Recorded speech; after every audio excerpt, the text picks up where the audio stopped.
السلام علیکم ورحمۃ اللہ وبرکاتہ۔ انمول پتہ چلنے میں خوش آمدید۔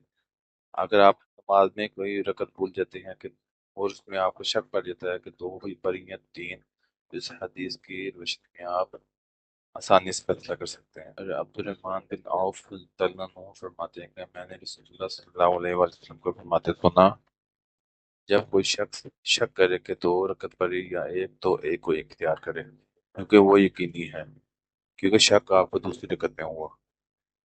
اور جب دو اور تین رکعت میں شک کرے تو دو کو اختیار کرے، اور جب تین یا چار میں شک کرے تو تین کو اختیار کرے۔ پھر باقی نماز پوری کرے تاکہ وہم زیادتی میں ہو، کمی میں نہیں، تاکہ وہم جو ہے زیادتی میں ہو، کمی میں نہ ہو۔ اسلام پھیرنے سے پہلے بیٹھے بیٹھے دو سجدے کرے، یعنی کہ اس کو سجدہ صاحب کہتے ہیں۔ دائیں طرف ایک آگے اسلام پھیرنا ہے اور دو سجدے کرنے ہیں، اس کے بعد 12 تحیات سے شروع کر کے نماز کمپلیٹ کر لیں، شاید نماز مکمل ہو جائے گی۔